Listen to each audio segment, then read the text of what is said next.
तो भाई आज बात करेंगे क्रिएटिविटी पे। ये कई टॉपिक्स आए और उसमें क्रिएटिविटी का जिक्र आया कि भाई आपको ज़्यादा इंटेलिजेंट बनना है तो क्रिएटिविटी बढ़ाइए, अपने जीवन को परिपूर्ण करना है तो क्रिएटिविटी बढ़ाइए। तो कैसे बढ़ाएं क्रिएटिविटी को? तो इसके लिए पहले समझ लेते हैं कि ये है क्या। क्रिएटिविटी को अलग अलग एंगल से देखने की कोशिश करेंगे। तो एक तो जो स्ट्रक्चर है हमारे ब्रेन का वो ऐसा बना है कि क्रिएटिविटी ही नेचुरल है। नेचुरल है का मतलब क्या है कि हमारे ब्रेन का जो स्ट्रक्चर है वो कुछ ऐसा है कि ये जो न्यू ब्रेन है जिसके कारण हम इंसान बने, आपको पता होगा कि हमारे अंदर की 3 ब्रेन हैं। एक को कह सकते हैं रेप्टिलियन ब्रेन या ओल्ड ब्रेन, सबसे पुराना, जब हम कभी रेप्टाइल्स रहे होंगे, सरीसृप रहे होंगे। एक है ममीलियन ब्रेन, जब हम मैमल्स रहे होंगे, ये चिंपैंजी वगैरह ये सब मैमल है। उसके बाद ह्यूमन ब्रेन आया कि करीब 40,000 साल पहले, बताते हैं वैज्ञानिक लोग।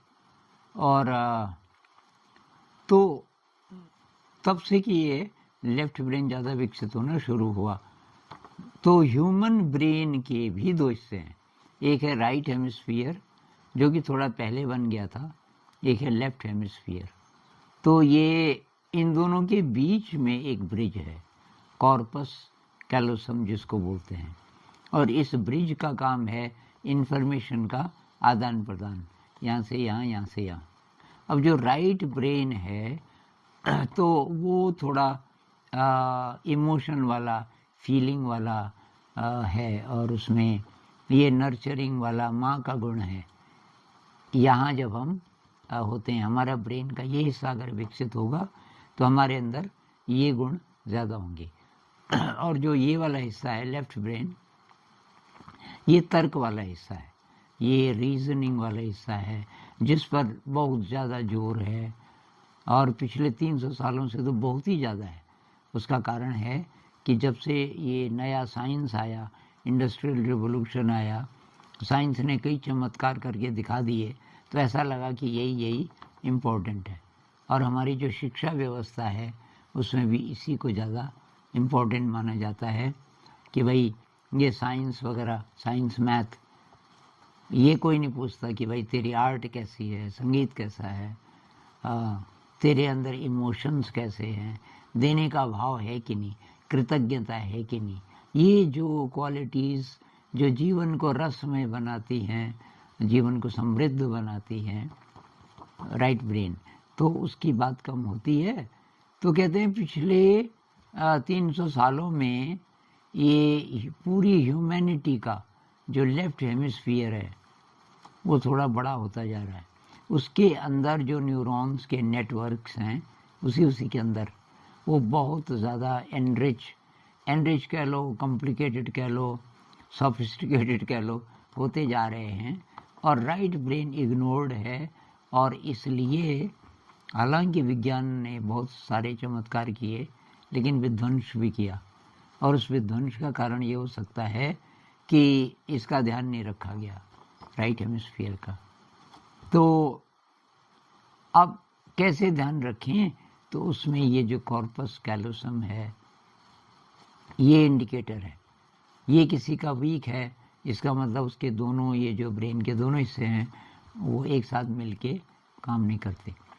तो जो प्रकृति का नियम है वो ये है कि जो अलग अलग हमारे हिस्से हैं, रीज़न और इमोशन कह लो, वो अगर मिलके काम करेंगे तब सब काम अच्छा होगा और जीवन में आनंद आएगा।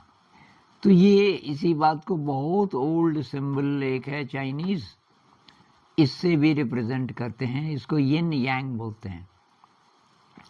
तो यिन ये है, तो ये है जो इमोशन वाला हिस्सा है, माँ वाला हिस्सा है, स्त्री वाला हिस्सा है, और ये है जो यांग है। तो ये इस सिंबल का मैं उपयोग करता रहता हूँ बीच बीच में। तो किसी ने बोला कि ये इमोशन वाला जो हिस्सा है, दिल वाला हिस्सा, आपने तो काला बना दिया। तो ये काला ही है ट्रेडिशनली, और ये इसलिए है कि ये रात जैसे काली होती है, सीक्रेटिव, जिसके बारे में आसानी से पता नहीं चलता। स्त्री वाला गुण वो चुपचाप, मतलब ट्रेडिशनली ये माना जाता है कि स्त्री मतलब माँ, तो माँ चुपचाप, माँ कितना ज़्यादा दिन रात करके बच्चे को पालती है, ये कोई हिसाब नहीं लगा सकता। माँ ही जानती होगी कितनी रातें वो जागी। बच्चा बार बार रोता है, पेशाब कर देता है, तो वो कहते हैं ना कि माँ खुद गीले में रह जाएगी लेकिन बच्चे के लिए सूखा कपड़ा बिछाएगी। जैसे वो ये पेशाब अगर रात को कर देता है, कई बार तकलीफ़ है तो बच्चे को पहले तो जन्म देना, पहले तो गर्भ में रखना, फिर उसको जन्म देना, बहुत रिस्की काम, फिर उसका पालन पोषण करना सही ढंग से। तो ये जो क्वालिटीज़ हैं ये पूरी ज़िंदगी में काम आती हैं। नर्चरिंग, नरिशिंग, ये लविंग, ये जो कंपैशन की फीलिंग है, और माँ के जितने मतलब गुण होते हैं तो वो हम सब के अंदर है। अब कहते थे स्त्रियों में कुछ ज़्यादा होता है प्राकृतिक रूप से, अब पुरुषों में शायद कम होता है, लेकिन ये ज़रूरी नहीं, हम उसको विकसित कर सकते हैं। हमारे अंदर ये दोनों हैं, हर एक के अंदर मिलकर चलेंगे दोनों, तभी जीवन में समृद्धि आएगी। अभी शिक्षा व्यवस्था में ऐसा हो रहा है कि इसी पे जोर है। तो ये तो है कि प्रकृति ने डिज़ाइन ही ऐसा किया है हमारा कि हम जब हम क्रिएटिव होंगे तो तब जीवन में आनंद आएगा। लेकिन क्रिएटिविटी में अगर राइट ब्रेन कम है, इमोशन वाला एलिमेंट कम है, तो यही क्रिएटिविटी विध्वंस की ओर भी ले जा सकती है। मतलब केवल लेफ्ट हेमिस्फीयर के आधार पे कुछ नया हम बना सकते हैं, एटम बम जैसा, और ध्वस्त कर सकते हैं हिरोशिमा नागासाकी जैसे शहरों को। तो ये उसका नेगेटिव रूप है, किसका? क्रिएटिविटी का। जब क्रिएटिविटी तो फिर भी है, लेकिन उसमें राइट है, मतलब इमोशन कम है। ये जिसने एटम बम बनाया उसके अंदर इमोशन नहीं रहा होगा ना, वो इतने लोग मर जाएंगे, क्या बीतेगी उन पे, ये क्यों नहीं आया होगा उसके दिमाग में? नहीं आया। उसका ये था कि रिजल्ट ये है कि ये सक्सेसफुल होना चाहिए। सक्सेस का मतलब ये बम फटे और ये हजारों लोग मर जाएं। अच्छा जी, अब हमारे जीवन में क्रिएटिविटी जनरली बहुत कम है, एक रूटीन में बंध जाते हैं हम। अब जितने नौकरी पेशा लोग हैं 10 से 5 वाले, ऐसे जॉब्स जिसमें क्रिएटिविटी की ज़रूरत नहीं है, वो जॉब असाइंड होते हैं, भाई ये काम करना है, और रोज़ जा कर के वही काम, वैसी ज़िंदगी रोज़, तो बोर हो जाते हैं। और उस बोरियत को दूर करने के लिए फिर एंटरटेनमेंट वगैरह इसी में ज़िंदगी खप जाती है। क्रिएटिविटी बहुत कम है, और इसलिए विकृतियाँ हैं, इसलिए लड़ाई झगड़े हैं, क्योंकि अंदर क्रिएटिविटी नहीं है तो जॉय नहीं है, जॉय की फीलिंग नहीं है। अब थोड़ा सा इतिहास में देखते हैं कि जब कोई नई चीज़ें बनी तो उसके पीछे क्या चीज़ रही होगी। तो मैं देख रहा था कुछ चीज़ें। एक तो है क्राइसिस, कुछ संकट आ गया बहुत ज़्यादा, और अब आपको ज़िंदा रहना है तो क्रिएटिव होना पड़ेगा, किसी नई चीज़ की ज़रूरत है। अभी तक जो आपके पास ज्ञान है और जो चीज़ें हैं वो पर्याप्त नहीं हैं, ज़िंदगी संकट में है। या तो ऐसा हो जाए और तब आदमी हाथ पैर मारता है, उसका दिमाग फिर नई नई दिशाओं में जाता है। एक तो वो क्राइसिस, और दूसरा है जुनून, पैशन। किसी चीज़ के लिए ज़रूरत नहीं है लेकिन उसका पैशन है बहुत ज़्यादा। तो ये जो पैशन वाला है, ये वो एलिमेंट है कि अब जैसे जाकिर हुसैन है, 7 साल का था तो पापा से इंस्पिरेशन मिली। 7 साल का था और वो तबले के पीछे दीवाना। तो फिर पापा ने देखा कि ये बच्चा शायद ये तबला सीख जाएगा। ये तो वो कई बार बोल चुका था जाकिर हुसैन अपने पिताजी को कि मुझे सिखाओ। तो एक दिन उसके पिताजी गए, उनके स्कूल में प्रोग्राम था और वहाँ जाकिर हुसैन तबला बजा रहा था। इतना छोटा बच्चा, पूरे स्कूल में इतना अच्छा कोई नहीं बजा सकता था। तो उन्होंने देखा यार इस बच्चे में है कुछ। तो जब वापस आ रहे थे, गाड़ी में बैठे थे, कार में, पिताजी ने पूछा तो सचमुच सीखना चाहता है? उसने कहा हाँ। कि फिर कल से 3 बजे उठना पड़ेगा। उसने कहा ठीक है। और 3 बजे से लेकर के अब स्कूल जाता होगा 7-8 बजे, उस बीच केवल ये नहाने धोने का, नाश्ता वगैरह का टाइम निकाल के बाकी जितना टाइम होता था वो सब तबले में। जुनून एक प्रकार का। तो ये आर्टिस्ट लोग होते हैं, वैज्ञानिक लोग होते हैं, आइंस्टाइन की तरह एकदम खो जाते हैं उसमें। खो जाने का मतलब क्या है कि आपका जो ये रीजनिंग वाला, ये जो बाधा डालने वाला दिमाग है, रीजनिंग वाला मदद भी कर सकता है, बाधा भी डाल सकता है। तो जो आपका लेफ्ट ब्रेन है वो रिसेप्टिव हो गया। लेफ्ट ब्रेन कह लो कि ये बड़बड़ाने वाला दिमाग कह लो, ये जब जब चुप हो जाता है और राइट ब्रेन से गाइडेंस लेना शुरू कर देता है, तब तब चमत्कार होता है। तो बड़े बड़े वैज्ञानिक, उनमें ये क्वालिटी है कि ये इंसाइट आते हैं। वो मतलब हिसाब किताब दिमाग से लगा के तब नई चीज़ कभी नहीं आती। आइंस्टाइन कहता था कि मुझे नहीं पता ये कहाँ से आते हैं, ये आइडियाज़ किसी अज्ञात जगह से आते हैं और आएंगे तब जब आपका ये जो अहंकार वाला दिमाग है, इसी को अहंकार भी कह सकते हैं। अहंकार कह लो, लेफ्ट ब्रेन कह लो, रैशनैलिटी कह लो, ये रिसेप्टिव। अब रिसेप्टिव का मतलब ये नहीं है कि इनएक्टिव। रिसेप्टिव का मतलब है कि वो अब राइट ब्रेन की मदद के लिए पूरा तैयार है लेकिन खुद दखल नहीं दे रहा है।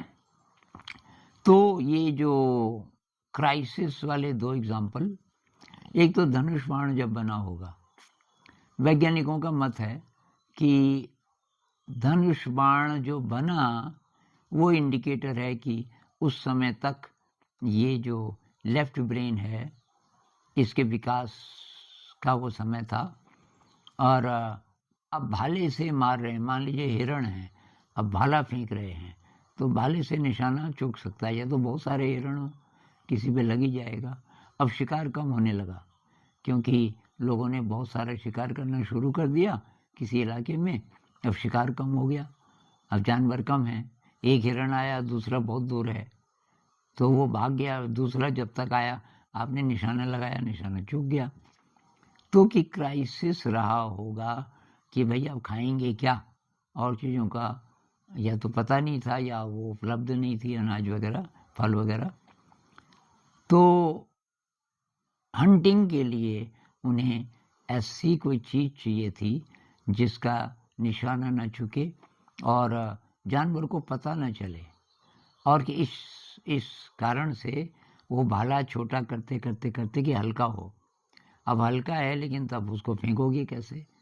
तो फेंकने के लिए तब किसी के दिमाग में आया धनुष। एक रिसेंट एग्जाम्पल है जब कृत्रिम रबर बना। तो कृत्रिम रबर में बहुत बड़ा क्राइसिस यूएसए के पास आ गया था। तो ये दिख रहा होगा, थोड़ा नज़दीक करना पड़ेगा। ये मैप मैंने इस तरीके से बनाया है कि इधर है यूएसए, ये है प्रशांत महासागर और ये है एशिया। आमतौर पर मैप्स में एशिया इधर बनाया जाता है, पर मैंने जानबूझ के ये वाला इलाका लिया जहाँ से यूएसए की ये बाउंड्री आती है। ये प्रशांत महासागर है और ये है आपका एशिया। एशिया में ये जापान है। ये अब जो यूएसए है वो यहाँ से कच्चा माल लेता था रबड़ के लिए। कच्चा माल मतलब ये जो रबड़ के पौधे यहाँ होते थे, जावा, सुमात्रा, बोर्नियो। अब भारत का मार्केट तो अंग्रेजों ने कब्जाया हुआ था, पर इधर जावा, सुमात्रा, बोर्नियो इत्यादि, और यहाँ से फिर अब देखो जापान से यहाँ की दूरी, ये हवाई द्वीप समूह है, ये अमेरिका के पास था, अभी भी है। तो यहाँ से वो जो जहाज आते थे रबड़ से भर भर के, तो यहाँ उनका अड्डा था। क्योंकि ये जो दूरी है, अब देखो ये कितना है, 26,000 लगभग दूरी है जापान से। अब इधर आप चले जाओ, यहाँ से यहाँ तो और भी दूर है, तो 26,000 भी गिनो। और यहाँ से फिर अमेरिका की दूरी है, ये कितना किलोमीटर है, 41 किलोमीटर लगा लो। 10,000 से ज़्यादा किलोमीटर की दूरी एक साथ तय करना उस ज़माने में बहुत संभव नहीं था। शायद इतना आपके पास ईंधन चाहिए वगैरह वगैरह। अच्छा, तो मैं शायद दूरी गलत बोल गया, ये 62,000 है, और 62,000 और 41, तो मतलब 10,000 तो ठीक ही बोला था मैंने, तो 10,000 के करीब। तो खैर वो यहाँ पे अड्डा था। अब ये सेकेंड वर्ल्ड वॉर की बात है, और 1941 तो ये जापान बहुत ज़्यादा पावरफुल बन गया था। उसको खतरा था कि यूएसए भी भाग नहीं ले रहा था फर्स्ट वर्ल्ड वॉर में, पर उसको लगा कि वो लेगा और वो हमारे खिलाफ होगा। वो गुट बन गए थे ना कुछ कुछ लोगों के, तो जापान हिटलर के साथ था। उनको लगा कि यूएसए आक्रमण कर सकता, उससे पहले हमको कुछ करना पड़ेगा। तो एक रात 1941 की बात है, वो बहुत सारे अपने जहाज लेकर के आए और उन्होंने अटैक किया, और यहाँ जितने भी रबर से भरे हुए जहाज से बहुत सारे सब ध्वस्त कर दिए। अब अमेरिका के सामने सबसे बड़ी प्रॉब्लम ये थी कि रबर नहीं होगा तो फिर ये वाहन कैसे चलेंगे, और वाहनों की बहुत ज़्यादा ज़रूरत थी, क्योंकि युद्ध चल रहा था। तो टैंकर हैं, आपके ट्रक हैं, इत्यादि इत्यादि। अब सब तो टायर पे तो चलेंगे, अब टायर रबर का। तो ये जो क्राइसिस आया कि भाई अब क्या होगा, तो अमेरिका ने क्या किया, रबर बनाने वाली कंपनियां, जो विश्वविद्यालय थे जहाँ ये रिसर्च होती थी, बड़े बड़े साइंटिस्ट, सब लोगों को बोला जितना पैसा चाहिए, जितने रिसोर्सेज चाहिए वो आपको मिलेंगे, और आप कुछ ढूंढो। अब देखो तो कहाँ से क्लू आता है। ये क्रिएटिविटी में एक कॉन्सेप्ट है, एक जगह से आपने जो सीखा आप उसको अप्लाई करते हो किसी दूसरे एरिया में, और कोई लिंक अगर बैठ जाए तो वहाँ से नई चीज़ पैदा होती है। जैसे इंटरनेट कैसे बना, तो इंटरनेट बना जब ब्रेन सर्जरी आ गई, दिमाग का ऑपरेशन वगैरह होने लग गया। अब पता नहीं 60s की बात होगी, पिछली शताब्दी की। तो ब्रेन में पता चला कि ऐसा नहीं है कि 1 2 3 4 5 6 7 8 9 10 पे आपके प्रधानमंत्री वगैरह लोग हैं, फिर उसके नीचे वाले, अरे आप गांव में हैं तो 1 से 10 पे नहीं पहुंच सकते। आप प्रधानमंत्री जी से तुरंत बात नहीं कर सकते, पहले आप अपने स्थानीय किसी ऑफिसर के पास जाएंगे, वो आगे। ये सिस्टम सोच करके बहुत सारे हमारे सिस्टम अभी भी ऐसे ही बने हैं, और इसलिए बहुत ज़्यादा स्लो है प्रक्रिया बहुत चीज़ों की। उन्होंने देखा कि ब्रेन ऐसे काम नहीं करता, एक सबसे जुड़ा है, 10 से भी जुड़ा है, 2 से भी जुड़ा है, 8 से भी, हर एक से जुड़ा है। कम्युनिकेशन सबका सबके साथ है। ये जब आइडिया आया तो इन्होंने सोचा भाई कंप्यूटर के जो अंदर ये सर्किट्स हैं, अगर हम ऐसा करें तो क्या होगा, और इससे इंटरनेट का जन्म हुआ। उन्होंने ब्रेन में जो व्यवस्था थी उसको लागू किया, कुछ जीनियस रहा होगा। वैसे एक व्यक्ति नहीं, बहुत सारे लोगों का योगदान है कि इसमें एग्जैक्टली ऐसा ही कुछ कृत्रिम रबर में भी हुआ। अब देखो कृत्रिम रबर में क्या चीज हुई कि कृत्रिम रबर इसका बहुलक है। बहुलक का मतलब पॉलीमर। ये जो अणु है इसी को एक दूसरे से मिला मिला के बहुत बड़ा अणु, जिसमें कई हजार अणु ये ऐसे मिल करके एक बड़ा अणु बनेगा, उसको बहुलक बोलते हैं, पॉलीमर। तो वो ये था। इसका नाम था आइसोप्रीन। अब आइसोप्रीन में देखो 4 कार्बन तो यहाँ हैं, 1 2 3 4, और फिर ये भी लगा है 5, ये मिथाइल बोलते हैं इसको। तो ये था। अब उन्होंने देखा कि इसमें है तो हाइड्रोकार्बन, हाइड्रोजन और कार्बन के अलावा इसमें और कुछ नहीं है। अब उन्होंने इसके साथ प्रयोग करने शुरू कर दीजिए, ये कर दिए और इस मिथाइल को हटा दिया। मिथाइल को हटा दिया तो ऐसा हो गया, ये देखिए इसमें केवल ये है 1 कार्बन और उसके साथ 3 हाइड्रोजन। इसको अगर हटा दिया जाए तो ऐसा हो जाएगा, और इसका नाम हुआ ब्यूटाडाइन। और इससे जो रबर बना वो कमाल का। तो पहला कृत्रिम रबर इसकी मदद से बना, क्योंकि ये तो पता ही था ब्यूटेन, अब इस पर डबल बॉन्ड लगाने थे, तो ये बन गया। अब ये तो हाइड्रोकार्बन है। अब हाइड्रोकार्बन तो बहुत है अमेरिका में, तो उन्होंने ये हाइड्रोकार्बन मतलब पेट्रोलियम। हाइड्रोकार्बन होता है जिसको कच्चा तेल भी कह सकते हैं, जो चट्टानों से निकलता है, और उससे फिर ये सारी चीज़ें बनती हैं। हमारी ये जो गैस जो हम जलाते हैं, तो ये सारा मीथेन, प्रोपेन, ब्यूटेन, पेंटेन, ये बहुत सारे होते हैं। तो ये ब्यूटाडाइन बना। तो ये है क्राइसिस का उदाहरण। लेकिन पैशन, जैसे सिलाई की मशीन बनी, सिलाई की मशीन की इन्वेंशन बहुत इंटरेस्टिंग है। तो कोई एलियस हावे था एक आदमी अमेरिका का, और वो उसको ये धुन सवार हो गई कि यार इसकी मशीन बन सकती है। हाथ से होती थी सिलाई। उसने कहा ऐसा नहीं हो सकता, हम मशीन चलाएं हाथ से, या बाद में पैर की भी बनी। और वो जो सुई है, सुई कपड़े के नीचे जाए और टांका मार दे, एक धागा और हो, ये उसके दिमाग में था, लेकिन बना नहीं पाया था अभी वो ठीक से सुई। तो फ़र्क क्या है हाथ की सुई में और मशीन की सुई में? फ़र्क ये है कि हाथ की सुई में यहाँ नोक है तो पीछे छेद है जिस पे धागा डालते हैं। मशीन की सुई में जहाँ छेद है, ये जहाँ नोक है उसी के पास छेद भी है। ये बहुत बड़ा फ़र्क है। तो वो छेद को बीच तक तो ले आया था, उससे आगे नहीं ले पाया। अब उसको सपना हुआ। सपने में राजा ने बोला, एलियस वो देख सूरज निकल रहा है, अगले 24 घंटे में अगला सूरज जब निकलेगा, इस बीच आपको वो सुई बनानी है, और अपनी प्रयोगशाला में आपको हम ले जाते हैं। तो सिपाही लोग ले गए वहाँ जी, वो गरीब मशीनें। वो बड़ा खुश हुआ कि अब तो मैं बना ही दूंगा, यहाँ तो सब प्रकार की मशीनें। लग गया खटर पटर पे। तब तक जल्लाद आ गए जो हत्या करते हैं, मतलब सजा देते हैं, और उसको पकड़ के कि चल। उसने कहा कहाँ चल, अभी तो मैं आया नहीं, हो गए 24 घंटे।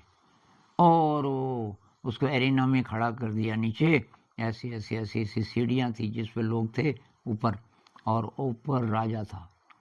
राजा ने बोला, हावे देख सूरज निकल रहा है, 24 घंटे हो गए, तो सुई नहीं बना पाया, और अब मेरे जल्लाद बर्छे से तेरे को मारेंगे। अब यहाँ पे एलियस हावे खड़ा है एरिना में नीचे, और यहाँ जल्लादों का सर्कल है, कोई 10-12 जल्लाद, बहुत खतरनाक। हर एक के हाथ में एक बर्छा, बर्छे की नोक चमक रही, बर्छे की जो नोक है वो चमक रही है।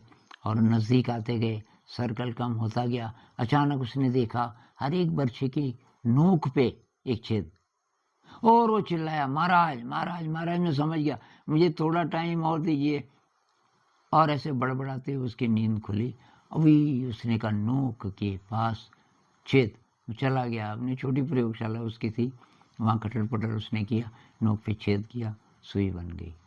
वहाँ से इतिहास बदल गया, कई मिलें लग गई, मतलब कपड़ा ज़्यादा बनने लग गया, क्योंकि सिलाई में हाथ में बहुत टाइम लगता था। तो खैर इस मामले में कोई क्राइसिस नहीं था, क्राइसिस सपने में आया, लेकिन एक्चुअली उसका पैशन था। तो या तो पैशन हो और या फिर ये ज़रूरत हो। अब हमारी ज़िंदगी में अब ज़रूरत तो ऐसी क्या होगी, लेकिन ये जो पैशन है फिर ये चाबी है। पैशन क्यों होता है? क्योंकि नहीं तो ज़िंदगी बासी बासी लगती है। जो क्रिएटिव लोग हैं किसी भी फील्ड में, मान लीजिए कि कोई जाकिर हुसैन जैसा तबला रोज़ बजाता है, प्रैक्टिस के लिए भी रोज़, उसको बोले यार ये क्यों कर रहा है, चल सैर के लिए चलते हैं, ये करते हैं वो करते हैं, उनमें धुन सवार रहती है, किसी और चीज़ में कुछ लगता ही नहीं दम। अब उसके पीछे लगे हुए हैं। कोई पेंटर हैं, एक लड़की का मैं देख रहा था, और वो उसको मतलब नहीं कोई अप्रिशिएट करे, कोई एग्जीबिशन में जाए, 11-11 घंटे रोज पेंटिंग करती है, कमाल की पेंटिंग्स। तो जो असली कलाकार है, अब अप्रिशिएट करेंगे लोग तो अच्छा है, शेयरिंग हो रही है, लेकिन वो अपने आनंद के लिए करते हैं। जैसे वो तानसेन के गुरुजी की कहानी आपने सुनी होगी। अकबर ने तानसेन को बोला कि यार तानसेन इतना अच्छा तो तू गाता है, तो तेरे कोई गुरुजी तो होंगे। उन्होंने बोला गुरुजी तो हैं, हरिदास जी हैं। कि उनका तो नाम सुना नहीं? हाँ, कि वो केवल ऊपर वाले के लिए गाते हैं, तो किसी इंसान के लिए नहीं गाते। तो अब कोई पूछेगा क्या ज़रूरत है, हमारी ज़िंदगी तो भाई ठीक ठाक चल रही, ये क्रिएटिविटी की ज़रूरत क्या है? ज़रूरत इसलिए है, अगर आप विद्यार्थी हैं आप ज़्यादा सफल नहीं हो सकते ज़िंदगी में जब तक आप क्रिएटिव नहीं होते।